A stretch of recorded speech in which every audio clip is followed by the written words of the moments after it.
मणिपुर के मुख्यमंत्री एन बीरेन सिंह की आवाज की प्रामाणिकता की पुष्टि करने के लिए नियुक्त निजी लैब ने न्यायिक आयोग को सौंपी गई क्लिप में कथित तौर पर उनकी आवाज को सत्यापित किया है, जिसने राज्य में जातीय हिंसा में उनकी भूमिका की जांच की है। लैब ने सुप्रीम कोर्ट को सौंपी गई रिपोर्ट में प्रमाणित किया है कि क्लिप और सिंह की आवाज के नमूनों में 93% समानता है और इस बात की बहुत संभावना है कि वह एक ही व्यक्ति की आवाज है। द वायर ने लिखा कि स्वतंत्र तौर पर रिकॉर्डिंग में आ रही आवाज के वास्तव में बीरेन सिंह के होने की पुष्टि नहीं कर पाया था, लेकिन उस मीटिंग में शामिल कुछ लोगों से स्वतंत्र तौर पर इस मीटिंग की तारीख, इसके विषय और इसमें की गई बातों की पुष्टि की है। उनमें से कोई भी अपनी सुरक्षा पर खतरे के डर से पहचान को उजागर नहीं करना चाहता था। पिछले साल एक सीरीज में उस ऑडियो टेप के क्लिक पर रिपोर्ट की थी, जिसमें राज्य में जातीय हिंसा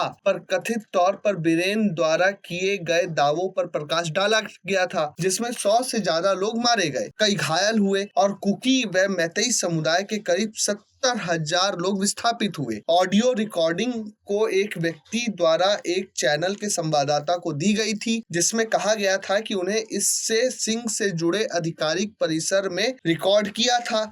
उन्होंने कहा था कि इसकी एक प्रति सेवानिवृत्त न्यायमूर्ति अजय लांबा को सौंपी गई थी, जो 3 मई 2024 से शुरू हुई हिंसा की जांच के लिए गृह मंत्रालय द्वारा गठित मणिपुर हिंसा पर न्यायिक आयोग के अध्यक्ष हैं। अब इसके तुरंत बाद Kuki organisation for human rights trust KOHUR ने सर्वोच्च न्यायालय में याचिका दायर कर ऑडियो टेप की अदालत की निगरानी में जांच की मांग की। इस याचिका पर 8 नवंबर को सुनवाई करते हुए तत्कालीन मुख्य न्यायाधीश डीवाई चंद्रचूड़ की अगुवाई वाली 3 न्यायाधीशों की पीठ ने याचिकाकर्ता से ऑडियो टेप की प्रामाणिकता सत्यापित करने और अदालत को अपनी रिपोर्ट सौंपने को कहा। हालांकि राज्य और केंद्र सरकारों की ओर से पेश सॉलिसिटर जनरल तुषार मेहता ने इस आधार पर याचिका पर आपत्ति जताई थी कि याचिकाकर्ता को पहले उच्च न्यायालय का दरवाजा खटखटाना चाहिए था। सुप्रीम कोर्ट के आदेश के बाद याचिकाकर्ता के वकील प्रशांत भूषण ने 14 नवंबर को सत्य लैब की सेवाएं मांगी,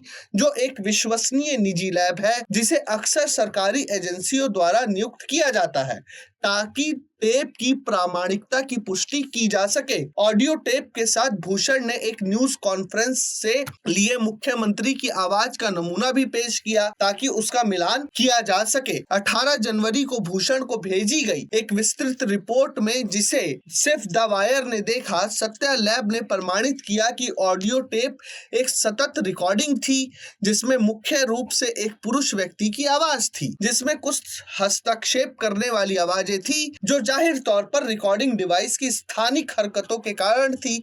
साथ ही पृष्ठभूमि की आवाजें और अन्य वक्ताओं की आवाजें भी उसमें थी। रिपोर्ट में कहा गया कि यह पाया गया कि QA/M और S/M में पुरुष वक्ताओं के एक ही व्यक्ति होने की संभावना 93% है। यही वो टेप है और यही वो लैब है जिसकी वजह से मणिपुर के मुख्यमंत्री की कुर्सी चली गई। Bureau report प्रजाहित।